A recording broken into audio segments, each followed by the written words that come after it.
Alright fellas, today we're going to be putting 73 to 87 spindles on a stock 60 to 66 crossmember.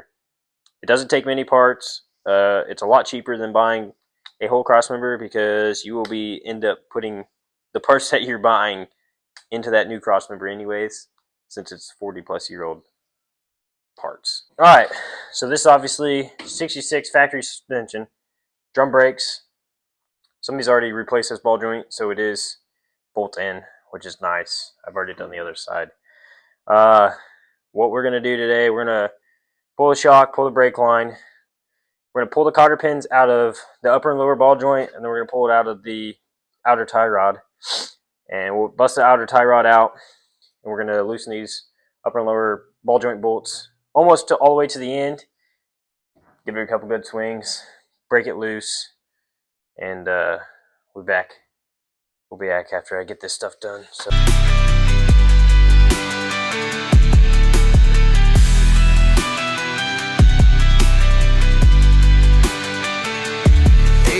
Miles and pedal down.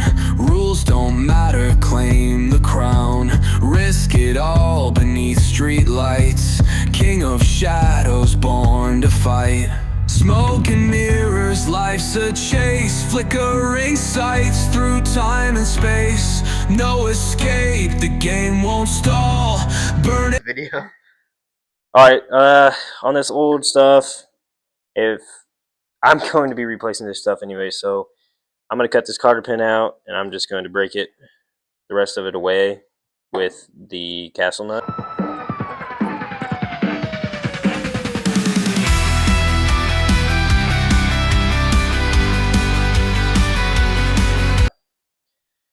We're going to hit the spindle.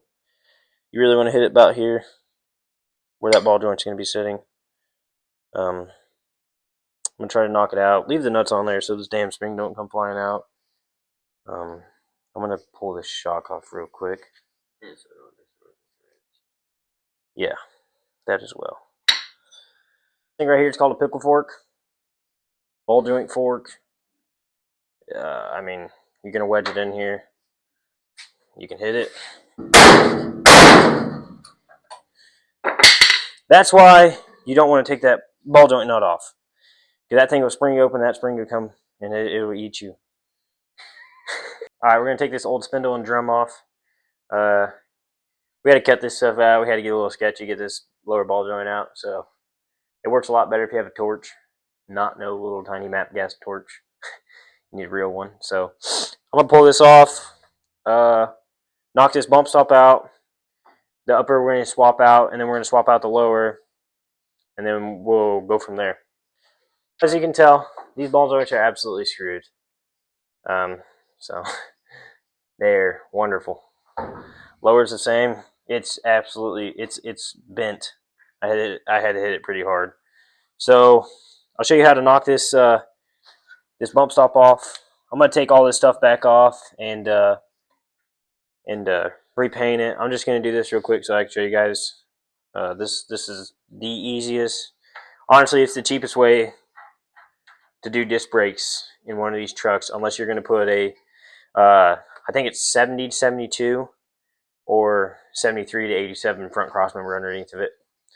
No holes have to be drilled. Nothing crazy has to be done. You have to buy square body spindles, which if you're going to lower it, you might as well just buy drop spindles. Upper and lower ball joints. I'm going to replace the inner tie rod with a factory inner tie rod. And then the outer tie rod is going to be replaced with a square body outer tie rod. And this coupler is going to be from CPP. The spindles are from CPP as well. If you look into Simple C10 online, he sells all of CPP stuff. Anything you can imagine that's sold on CPP, he sells it. But they're both same parts, great price. You really can't beat it. I got maybe $400 or $500 in this. Granted, I had some spindles laying around that I'm going to use. But this sure beats putting a $900 plus disc brake kit in it from somewhere online. So I'm gonna take all this stuff off. All right, fellas, we're gonna cut these bolts off. I don't know, they're pretty well in there.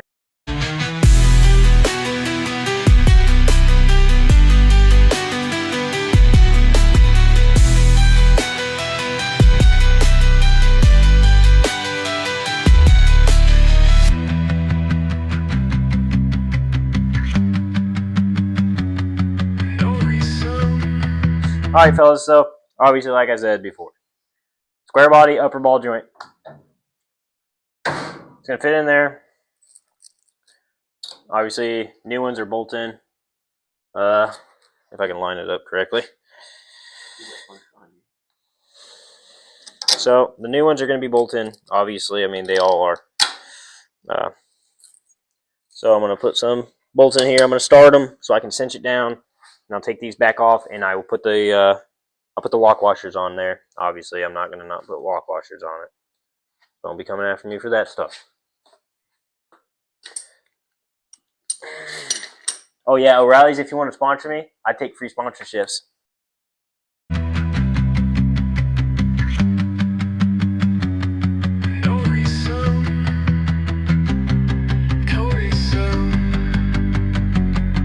No retreat, no backing out. Gang ties deep without a doubt. Every scar's a point of pride. Violence paints the story's tide.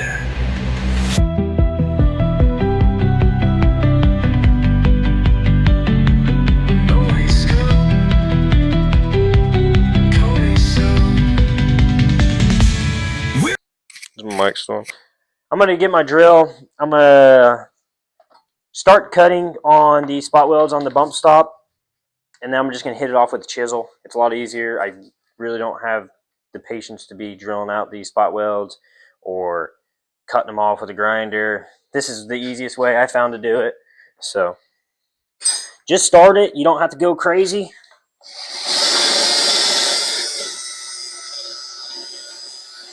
Where it starts getting that spot weld. Now I'm going to tell you right now, there's a lot of them. Siren songs won't make us bow. Steel and flames beneath the moon. Chaos rises, coming soon.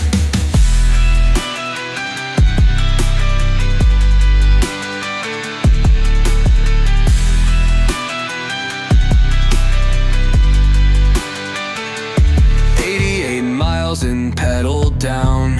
Rules don't matter, claim the crown. Risk it all beneath street lights.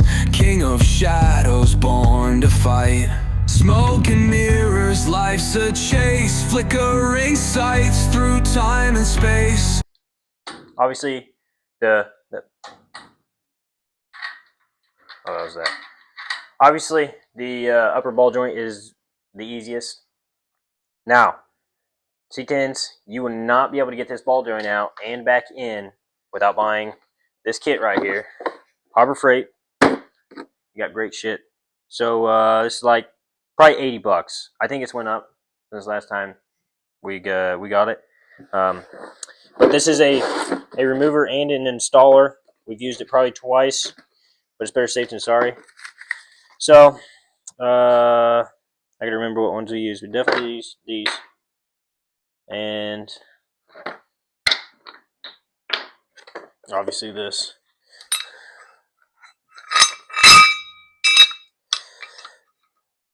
So it's pretty easy. It's kind of dumb proof to use. I will say I like using a ratchet on it. I've tore up a lot of pullers by not using a ratchet. So it should be the 7/8, if I remember correctly. So you're just gonna go after it. It's gonna get pretty tight, but it'll force it down through here.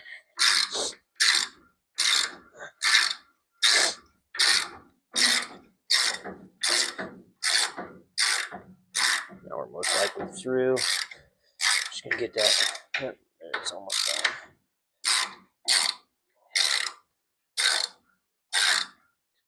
Now,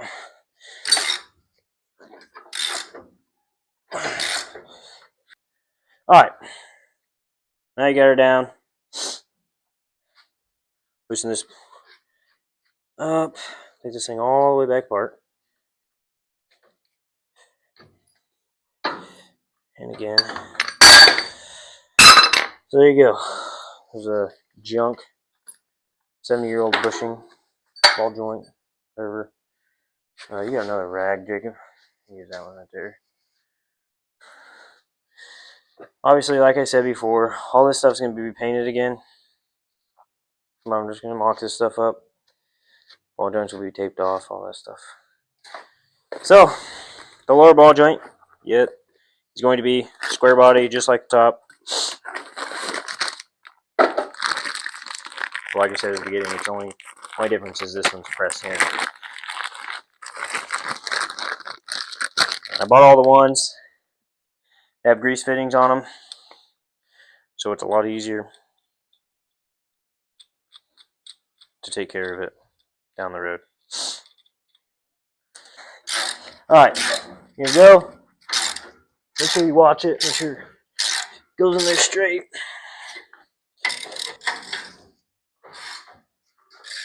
I'm gonna go till it stops.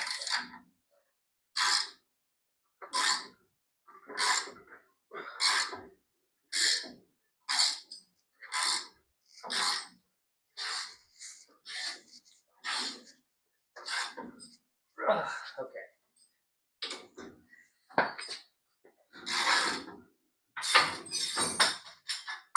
There's that. Now,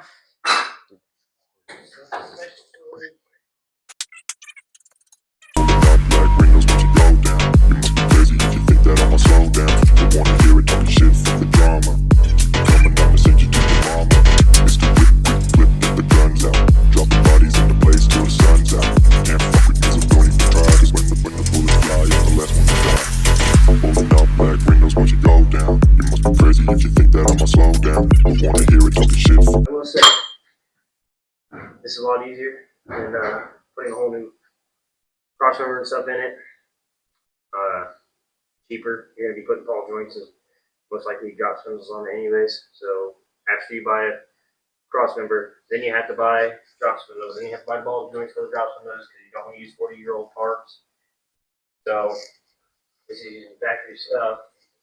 Bushings are still good up in the ARs. Still using factory 60 to 66 truck stuff with everybody's spindles on it. I don't. Our center came in for the 6-lug rotors. You get those off CPP. My parts have not came in to make the 60 to 66 tie rods work with the 73 to 87 tie rods because the eyelets are different. They're a lot bigger in diameter on the square bodies than they are these trucks. So when that gets in, I'll make another video on putting that stuff on. But I will put all of the parts that I've used on here in the description. Put links on them. I bought everything from O'Reilly's. I bought the 6-lug disc brake rotors.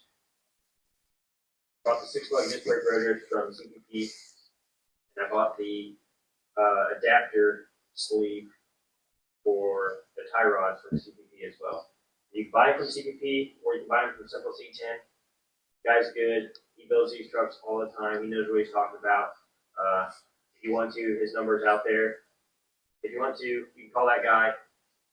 His number's out there on his Facebook page. He's really good. He'll get back hold of you. He's very busy dude. So I'd like to say that we'll have disc brakes here next week. All right, fellas. Our cameraman is he's leaving. Bigger and better things, I guess. But thanks for watching, fellas.